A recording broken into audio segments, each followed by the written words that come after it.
Anita had expressed several times her need to go into mom's house when mom isn't there and I shouldn't be there. And that they've attained that with filing the fraudulent restraining order and the fraudulent 72-hour hold, putting mom away. She can't communicate with anyone. They send a picture of her smiling once in a while, but that's so evident because every previous time they've attempted to put her in a facility, she's refused it, she's rebelled and wanted to come home. And now they're claiming she's happy, but she's not allowed to talk. And I have that fraudulent restraining order. I'm not allowed to call her or go to the property. And then all my stuff that's there, they have my iPad. I do find my iPad, it's in Tucson. So I need to take it with her to Tucson. That one thing I have a GPS on, find my device on, it's in Tucson. So all the stuff in that house that mom specifically many times said, Anita must not enter that house. Anita must not, is the two properties she expressly said when she was being held to me. And I have the video I posted that I put, Anita, if she is here, she is trespassing at mom's request. And then, so they went in there, one thing, they wanted scavenging for evidence against me. This is what they come up with. I want to show you so you can see with your own eyes. So you see here, she says, this type of behavior from you is psychotic. The house does need to be protected from you. And then what they've sent is pictures of these stickers that I put on there. You know these stickers? You've seen them around? Attorney needed to subpoena 10 years of. They refuse to give the when I make a FOIA request, the number of 911 calls from that house. So I need an attorney to do it. I paid a investigator to make a FOIA request. They sent the response, the results from a wrong address, clerical error. So I kept requesting it. I kept told them the error. They refused to. They're covering up, which is willful withholding of public records, to cover up that they've been using, exploiting, encouraging false 911 calls at that property by my mom in order to keep bugging me, to keep provoking me to arrest me. The false 911 calls from both properties. The squatter was doing it. Anita had Netta come in here with a fraudulent wellness check, saying complete lie that Peter isn't there, and then have me get arrested by Tanya at the other property. I'm always telling you guys this, and I tell the police they have a tendency to dismiss all the violations against me and all the facts that they want to cover up their eyes. The abuses perpetrated by all the people involved for 5 years. And then Albert's premise is that me claiming that the police are helping a fentanyl dealer take over property is paranoia. There's just something wrong. You're not credible, you're not capable because you're thinking this. They've been telling me this for 5 years.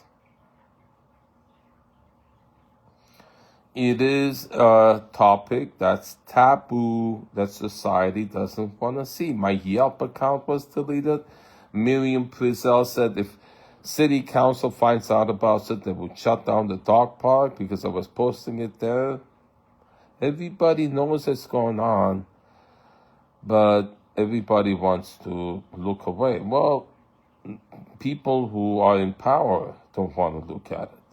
Try showing any police officer at these 2 police stations the felonies of Justine Taylor and her boyfriend Javier Primavera. They don't want to, they rebel against that, which is a crime in itself. When you're showing them their corruption, their collusion with fentanyl dealers and people with terroristic crimes, right, weapons crimes, which is Javier Primavera's felonies. I keep posting it. They retaliate when you show them, which is against the law. You can't, right? Someone, the whistleblower, showing corruption, and then they retaliate, which is the judgment they constantly make against me. Right? You know, they kept telling me at the other house and at here when they came on that fraudulent wellness check, you don't belong here. It is hate-based. They mean you don't belong in this country, which is a sentiment expressed by Mike Velarde, who is Justine Taylor's boss in Palm Beach, Florida, who's running for Congress. He's all premises. Middle Eastern people are they think it's God's will to attack us, and then he hates Middle Easterns, Arabs, Muslims. That's all he ever talks about. And also like end times prophecies from the book of Revelations. You look it up, I'll post it. And he was Justine Taylor's friend, and he was contacted first by Justine Taylor. I have the screenshot.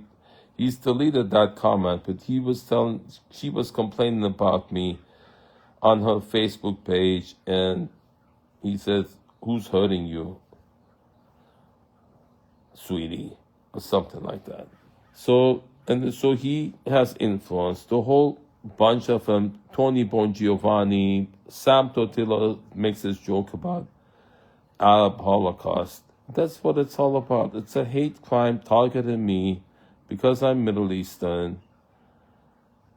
They all do express that about me. They did express that about me at the Sepulveda Basin Dog Park. So did Miriam Prizel. The reporter of a hate crime gets hate. It's a hate crime. Okay? And it's illegal to target me because I'm Middle Eastern. For police to do it, and because I point it out, they don't want to admit it, and then that premises you paranoid for thinking it. At some point, this gets on TV, and the investigators of a TV station would look into it, and they will be able to uncover.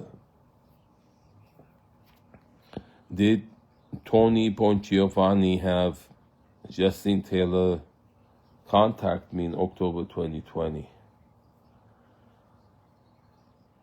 I'm suspecting that it needs to be looked at.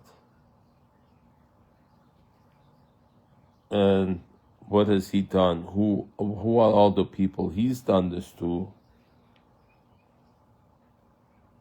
since he retired in Rochester, New York? That incident when he shot his friend Chuck Andrews, 51-year-old Chuck Andrews from South Carolina, and there was a cover-up about it. Just Google Tony Bongiovanni, retired sergeant from Rochester, New York. It's the first thing that comes up.